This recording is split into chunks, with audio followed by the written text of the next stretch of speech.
बिस्मिल्लाहिर्रहमानिर्रहीम। अस्सलाम वालेकुम स्टूडेंट्स, आफ्ताब अकेडमी और हादी मॉडल स्कूल में आपको वेलकम करते हैं। और आज के लेक्चर के हम एक्सरसाइज 1.1 का क्वेश्चन नंबर 3 डिस्कस करेंगे। और लास्ट लेक्चर के अंदर हमने एक्सरसाइज 1.1 का क्वेश्चन नंबर 1 और 2 सोल्व किया था, जिसके अंदर हमने ऑर्डर ऑफ मैट्रिक्स को पढ़ा था और इक्वल मैट्रिक्स के ऊपर हमने बात की थी। तो आज का जो क्वेश्चन हमारा एक शॉर्ट क्वेश्चन होगा जो बहुत अहम है।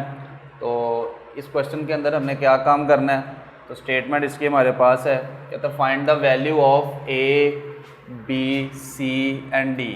कि इसके अंदर हमने 4 वैल्यूज़ को फाइंड करना है। एक हमने फाइंड करना है ए को, दूसरा हम फाइंड करेंगे बी को, तीसरा हम फाइंड करेंगे सी और डी। यानी कि टोटल हमारे पास कितनी वैल्यूज़ आ गई, इसके अंदर 4 वैल्यूज़ को हम फाइंड आउट करेंगे।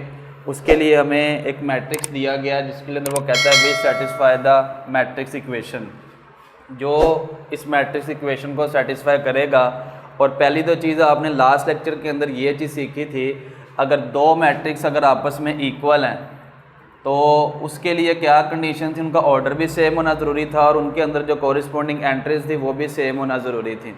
अब इसके अंदर अगर ये 2 मैट्रिक्स अगर आपको दिए हुए हैं, एक इस तरफ लिखा हुआ है और एक इस तरफ लिखा हुआ है, बीच में इक्वल का साइन है, तो इसके अंदर हम ये भी फाइंड आउट करेंगे कि ये हालांकि ये मैट्रिक्स आपस में इक्वल है भी है या नहीं है। ऊपर उसने बताया तो है कि आपके पास अगर ये मैट्रिक्स उसको सेटिस्फाई करता है तो हम सोल्व करके इसको स्टेप बाय स्टेप चेक भी कर सकते हैं कि आया कि ये इक्वल मैट्रिक्स की कंडीशन को पूरा भी करता है। साथ साथ हम जो है वो ए की वैल्यू भी निकालेंगे, बी की वैल्यू भी निकालेंगे, सी और डी की वैल्यू भी निकालेंगे।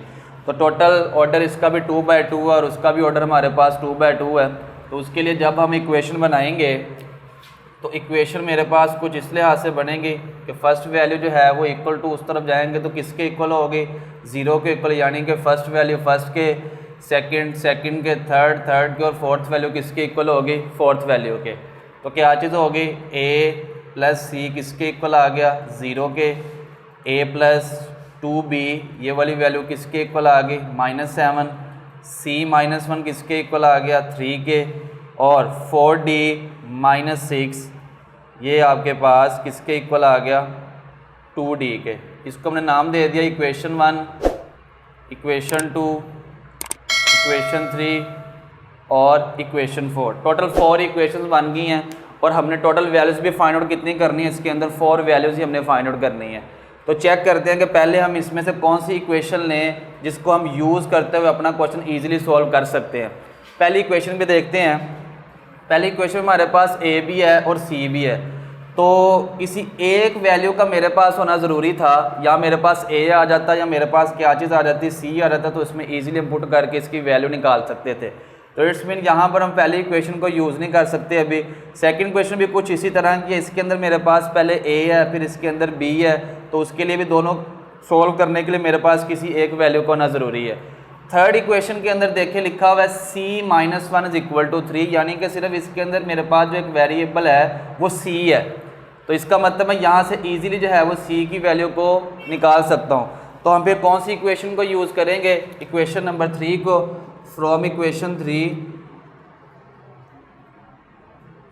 जब हम इक्वेशन 3 को सॉल्व करेंगे तो मेरे पास जो इक्वेशन है वो ये c -1 किसके इक्वल आ गया, 3 के।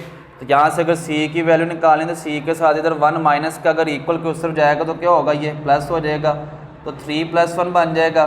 तो c मेरे पास किसके इक्वल आ गया, 4 के इक्वल आ गया, यानी कि ये मेरे पास फर्स्ट वैल्यू का जो है वो आंसर आ गया। अब इसके बाद आगे चेक करते हैं कि अगर मेरे पास c का आंसर आ गया तो c के आंसर को अगर c की जगह पे पुट करके देखें कि आपका ये मैट्रिक्स जो है वो सेटिस्फाई होता है कि नहीं होता।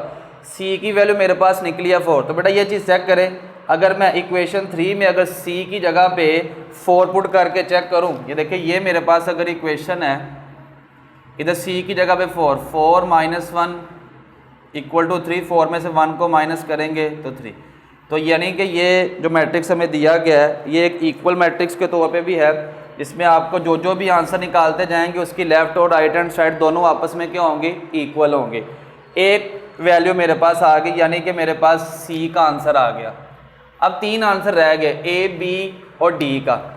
अब इक्वेशन के अंदर दोबारा चेक करते हैं कि ये जो मेरे पास सी का आंसर निकला है अगर इस सी के आंसर को मैं इस इक्वेशन 1 में जहाँ पर सी है, अगर इस सी की जगह पे पुट करता तो मेरे पास आंसर किसका निकलेगा, ए का। तो काम हमारा आसान हो गया। तो पुटिंग द वैल्यू ऑफ सी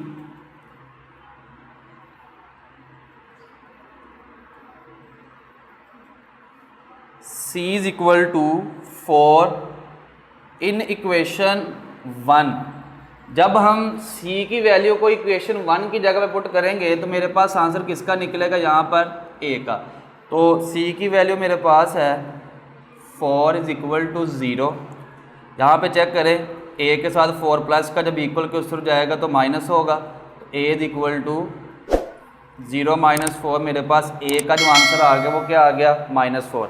अगर इसको चेक करना है कि अगर आया कि आपका आंसर ये ठीक भी निकला है या गलत है, उसको आप पुट करके देख लें। तो लेफ्ट और राइट हैंड साइड इक्वल आती है तो आपका क्वेश्चन ठीक है। a की वैल्यू -4 है, c की वैल्यू 4 है, तो -4 + 4 0, यानी कि लेफ्ट साइड पे भी 0 आ गया और राइट साइड पे भी क्या आ गया, 0 आ गया। यानी कि अभी तक जो आपके दो आंसर निकले वो बिल्कुल ठीक है।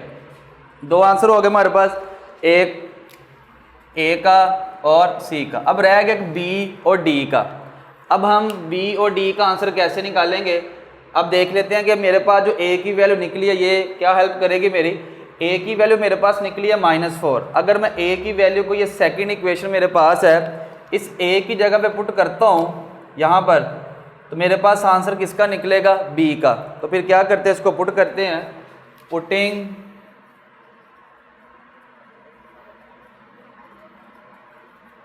The value of a is equal to -4 in equation 2। ठीक है, equation 2 a + 2b is equal to -7।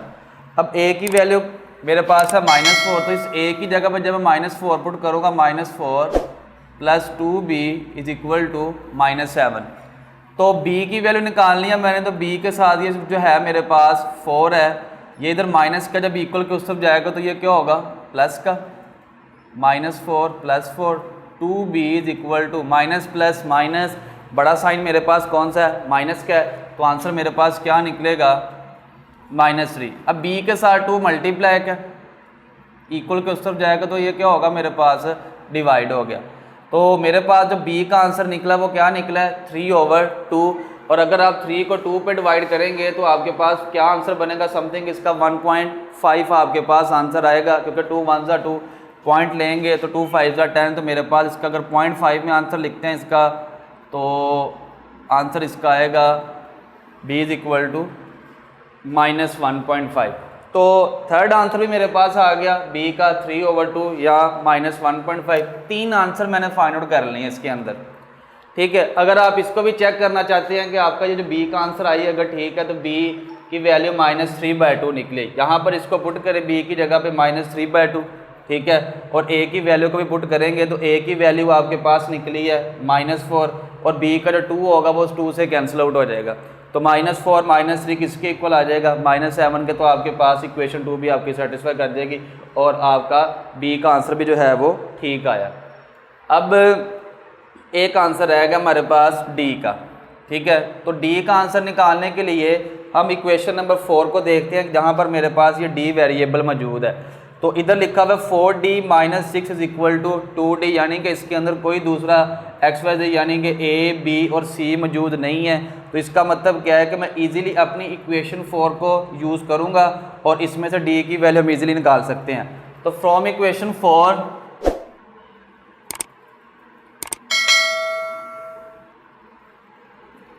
Equation 4 को जब हम यूज़ करेंगे, 4d - 6 is equal to 2d, मेरे पास ये इक्वेशन आ गई है। अब इस इक्वेशन को सोल्व करने के लिए क्या तरीकाकार हमारे पास होगा, इसमें देखिए मेरे पास वेरिएबल की जो तादाद है वो 2 है, किधर पड़ा हुआ है d और एक ये d है मेरे पास।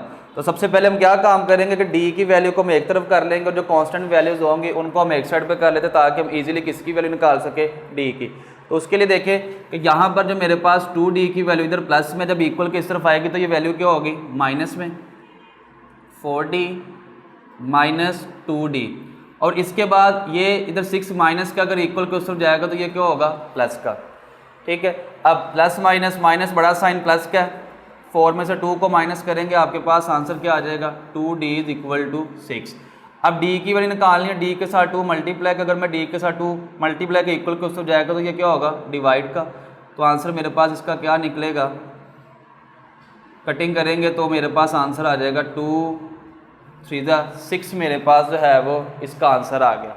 ठीक है, कि डी का जो मेरे पास आंसर, अगर आप इसको चेक करना चाहते हैं कि क्या आया, कि आपका आंसर ये ठीक भी आया कि नहीं आया, इसको अपनी क्वेश्चन नंबर 2 की जगह पुट करके चेक करें तो आपकी लेफ्ट और अगर राइट हैंड साइड इक्वल आ जाती है तो इसका मतलब आपकी जो वैल्यू निकली वो भी ठीक और आपका मैट्रिक्स जो अभी भी सेटिस्फाई कर रहा है। तो डी का आंसर बिल्कुल ठीक निकला। यहाँ पर अगर आप पुट करके इसकी लेफ्ट और राइट हैंड साइड को सोल्व करेंगे तो दोनों का आंसर आपके पास इक्वल आएगा।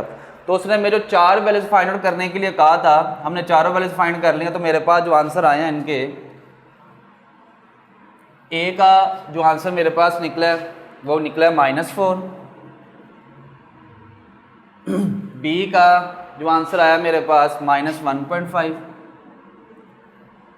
सी का आंसर मेरे पास आया यहाँ पर 4 और डी का आंसर हमारे पास आया इसका 3। तो ये आपके पास चारों आंसर आ गए। तो ये आपकी एक्सरसाइज 1.1 का लास्ट क्वेश्चन था जो हमने सोल्व किया, जो शॉर्ट क्वेश्चन में आपसे पूछा जाता है। तो एक्सरसाइज 1.1 कंप्लीट हमारी सोल्व हो चुकी है। अगर इसमें कोई भी अगर प्रॉब्लम आपको है किसी भी लेक्चर के अंदर तो आप हमें जो है वो कमेंट सेक्शन में पूछ सकते हैं।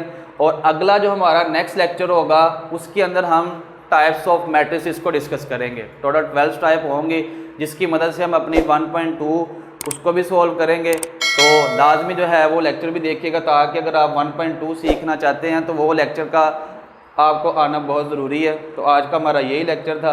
अगले लेक्चर के लिए मैं इजाज़त दें। अल्लाह हाफिज़।